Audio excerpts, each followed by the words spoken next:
I saw those two words in the paper this morning, and my God, how they take me back. All that was 8 years ago, almost to the day. I remember my dad wanted my analysis of the situation.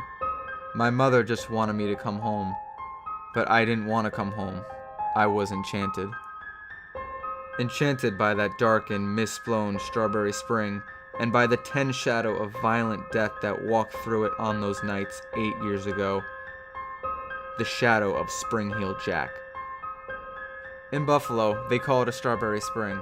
No one knows why. It's just a phrase that old-timers use. They say it happens once every 8 or 10 years.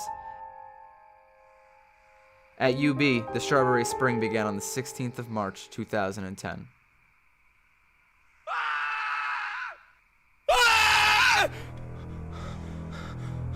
A junior named John Dancy, on his way back to his dormitory, screamed into the fog, dropping books on and between the sprawled legs of a dead girl lying in the shadowy corner of the Animal Sciences parking lot. Her throat cut from ear to ear, but her eyes open and almost seeming to sparkle as if she had just successfully pulled off the funniest joke of her young life. Dancy, an education major and a speech minor, screamed and screamed and screamed.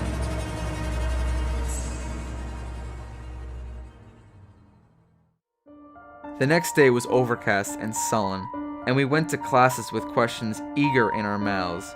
Who? Why? When do you think they'll get him? And always the final thrilled question, did you know her?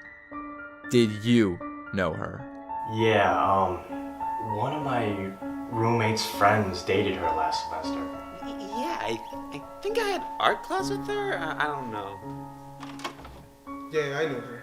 She lit a cigarette for me one time. We all knew her. Her name was Gail Sermon. She was an art major, she wore glasses, and was well liked. But her roommates hated her.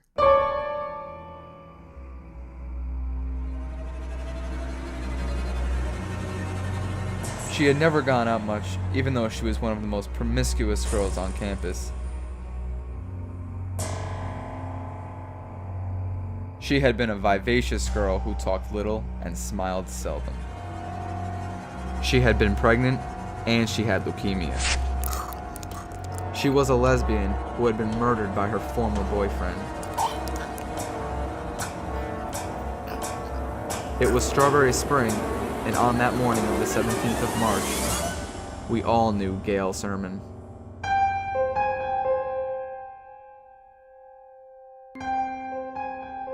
It was Strawberry Spring, and no one walked by themselves through the half-academical, half-fantastical campus that night. The fog had come again. Yo, they got him. They fucking got him. They got who? Carl Amalera, Gail's ex-boyfriend. Really? Yeah, everybody on campus is talking about it. Apparently they got him a few hours ago. Oh. You alright? Yeah, I'm just disappointed is all. Why? Because with all this hype, you would think the guy would have a better name. You're a piece of shit, you know that? I'm gonna go spread the news. I'll talk to you later, man.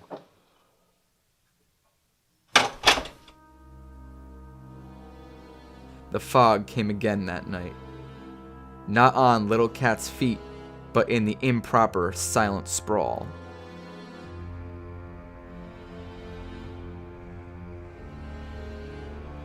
I walked that night. I had a headache and walked for air. For me, that was one of the most beautiful nights I can remember. The people I passed under the hallowed streetlights were murmuring shadows, and all of them seemed to be lovers, walking with hands and eyes linked. I walked until nearly midnight, thinking to myself, who is to say that one of these shadows was not the man or the thing that came to be known as Spring Heel Jack?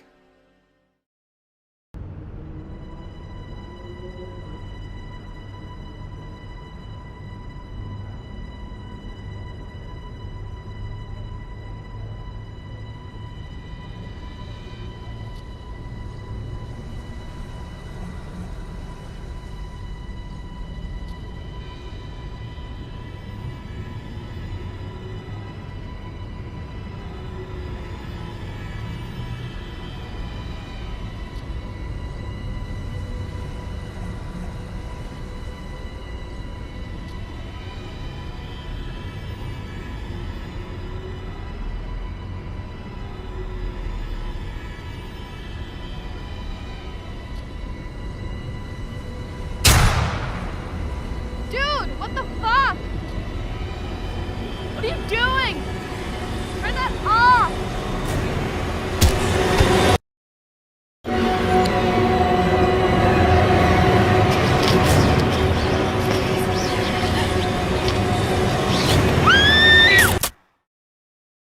There was another murder that night, and the word was Carl had not left his cell all night. The victim's name was Anne Bray, and this time whoever killed her took her head. Until the time of her death, she had been an editor of the school newspaper, a beauty pageant runner-up, and an overall brainy girl. And now she was dead. Worse than dead. I walked to my afternoon classes like everyone else, nodding to people I knew and saying hi with a little more force than usual, as if that would make up for the close way I studied their faces, which was the same way they were studying mine. There was someone dark among us, as dark as the paths which twisted across the mall, or wound among the 100-year-old oaks on the quad in the back of the gymnasium. We looked into each other's faces and tried to read the darkness behind one of them.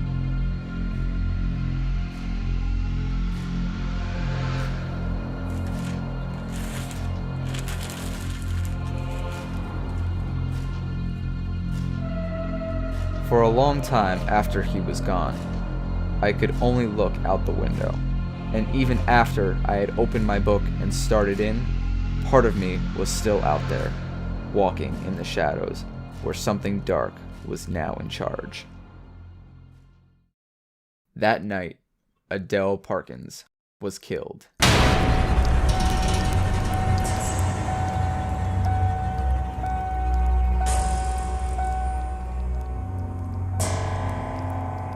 He killed her and left her propped behind the wheel of her Subaru Impreza, to be found the next morning, and they found part of her in the back seat and part of her in the trunk, and written in blood on the windshield.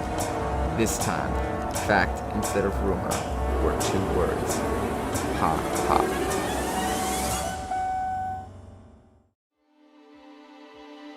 A week later, the college president made an announcement. He pushed spring break up by a week. Everyone had to leave the campus. At that point, no one wanted to be there anyway.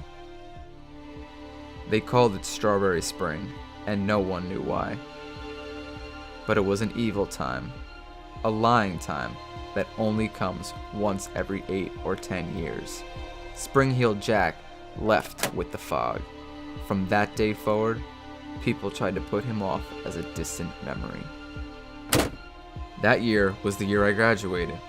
The next year was the year I got married. The next, I got a good job in a local publishing house. I had a child, a young boy who would soon be almost school age. Life had been good. I should have known it wouldn't have stayed that way. For Strawberry Spring had come again. This morning's paper says a girl was killed on campus. She was found in some bushes next to the academic building. She was not all there.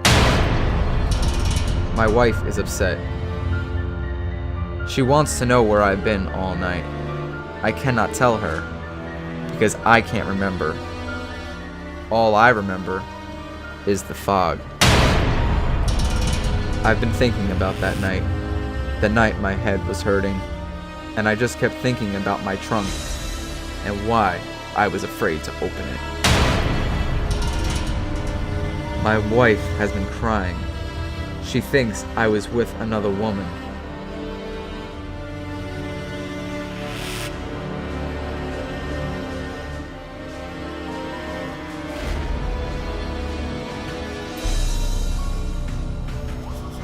Oh God. I think I was too.